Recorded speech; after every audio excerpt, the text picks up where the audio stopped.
Hey guys, so I read Wind and Truth. I finished the first arc of the Stormlight archive, and oh my goodness. I had seen within the Cosmere fan community that a lot of people didn't like Wind and Truth. But I went into it not caring about other people's opinions, just going in to read it for me.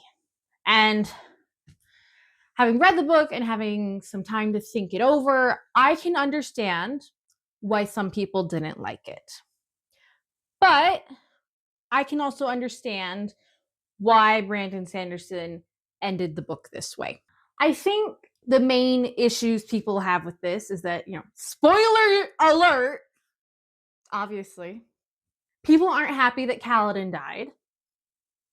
He's like one of the main characters and he's dead. Dalinar, another main character, dies.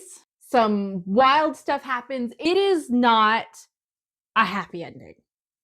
It's not, because he intends this to be a continuing series of trying to stop the new god Retribution from destroying the universe. So I think that's why a lot of people don't necessarily like it, is it's not perhaps, the most emotionally satisfying ending. I mean, I was losing my mind. I'm like, what do you mean Shalon is freaking stuck in the cognitive realm and she's pregnant? She and Adeline are gonna have a baby? She's stuck in the cognitive? What do you mean? I mean, yeah, you can have a goodbye appointment, but like, what do you mean she's stuck? What do you mean, Brandon Sanderson? And like, there are only like 3 places in the whole world that didn't choose to freaking go with the bad guy. And like, your Thuro is cut off from the rest of the world, and Navati and the sibling are like in stasis.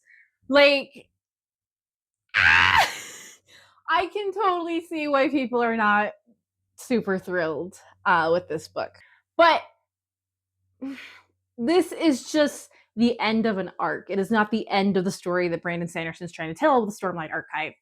There is going to be a next generation that has to take care of all of this. Well, who knows how that's going to work out. Because the characters did put themselves in quite the pickle of trying to, save the day, but also reclaim their homelands. And it's just kind of a mess. And, well, even in books, solutions are not always perfect. They're often messy. I do think it hit the emotional beats it needed to. We came to the conclusion of Dalinar's arc. I mean, he did briefly become a god for a moment, taking on honor before he gave it up and Retribution was born. And we did hit a lot of emotionally satisfying things. I mean, Adeline, baby, he was like, yeah, I don't need to be a radiant. I don't need to be. I'm gonna do it my way with Maya, and like doing that like saves the day, and they save all these Spren, and that was super cool. Really enjoyed that. And like, freaking, we finally got more POV of Renarin, my little boy. We've known for many books now that he is a corrupted Spren, a Night Watcher Spren, but we like really don't know what's going on with Renarin. Like, we have that one perspective in like the Words of Radiance, where like he thinks his cousin is going to kill him, and then she doesn't. And like, that was kind of it. We don't know like what's been going on the whole time. And so it was really nice to like see things from his perspective. A lot of things were hit that made sense story-wise, but yeah, emotionally there's just a few things you're like, really? I mean, I'm upset that Shallan is stuck in the cognitive realm while she's pregnant. I don't love that your Thuro is cut off from the rest of the world. And freaking Gavinar, he just couldn't leave baby Gav alone. Like, what do you mean he's trying to be brave like Lift and then actually gets sucked in to the whole catastrophe? And then Tarvanginian freaking kidnaps the child and raises him in like this separate dimension in there, and like makes him hate Dalinar for everything. Leave the poor baby did overall think it was a good book. I'm excited to see what else he does with the Stormlight archive and the rest of the Cosmere. But I totally get why some people are not super thrilled with the books. I am personally upset about a few things that happened. But overall, I'm okay. In the end, it is just a book.